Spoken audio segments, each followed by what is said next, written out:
Paula Ward, and this is Easy Knitting Design. In this video I'll be talking about knitting the front yoke of your sweater with a V-neck. Now, a V-neck begins on the same row as the armhole shaping.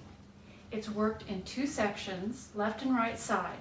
I use 2 balls of yarn, one for each half, and work them at the same time so I can be sure that my neckline shaping and my armhole shaping is identical on both sides. The front yoke is knit flat, that is to say knit back and forth. So we would start on a knit row with our first armhole bind off, knit across, drop this first ball of yarn, put 1 stitch on a stitch holder. Now we'll pick that up later when we knit our neckline ribbing. Attach a second ball of yarn, finish knitting the row, turn our work, bind off that second set of underarm stitches on the purl row, purl back. Now we will drop the second yarn, pick up the first yarn, and finish the purl row. We'll turn our work, and on that next knit row we'll work our first armhole decrease, knit across, start working our neckline decreases, drop the yarn after this first decrease, pick up our second yarn, work a matching decrease on the other side of the V-neck, knit across, work our armhole decrease, and so knit our 2 yoke sections at the same time. We'll stop the V-neck shaping 1 inch before the top of our yoke, and then this last inch will be knit straight up with no decreases. Now the reason we do that is because it gives a nicer looking neckline. So if we were to write this out, first work the armhole shaping the same as the back at the same time. Meaning at the same time we're working our armhole shaping, we will work our V-neck, and do that by decreasing a certain number of stitches on each neck edge over a certain number of rows as follows.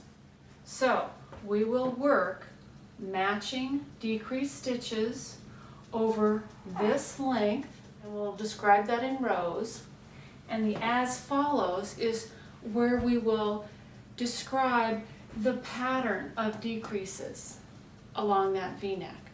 First, let's figure out the number of decreased stitches we'll be working along our neckline. We can go right to our measurements chart and look at our back neck width. That is the width of this opening of the neckline at the top.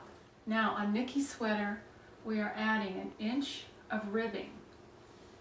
So we want this opening at the neck to accommodate this 1 inch of ribbing on each side. So to the back neck width, I'm going to add the width of the ribbing. And in this case, I'd be adding 2 inches, 1 inch on each shoulder.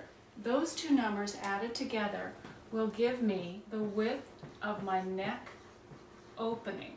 Now if I take my neck opening and multiply it by my stitch gauge, I'm going to get the number of stitches in this neck opening. In other words, this is the number of stitches I need to decrease to achieve that neck opening width. So that is my number of decreased stitches. So this number of decreased stitches needs to be an odd number, because I'll be adding 2 identical numbers here to get an even number and this 1 extra stitch.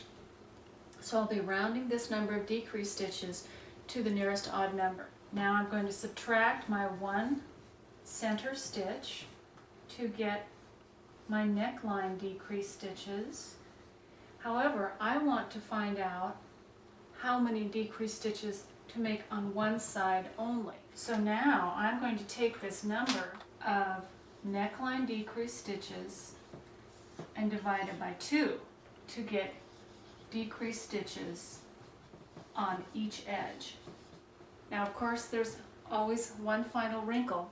We have to account for that extra stitch that's going to be eaten up when we pick up our stitches for our neckline ribbing. We'll take this number of decreased stitches per edge and subtract 1. That will give us the final number of stitches to decrease on each edge of our neckline. We'll be able to fill in this number of our directions. To recap, the neck opening width can be translated into decreased stitches along the V-neck. To get the shaping for one side, take half the number of decreased stitches and subtract 1 for a selvage stitch. In part 2, I'll finish explaining how to design the V-neck.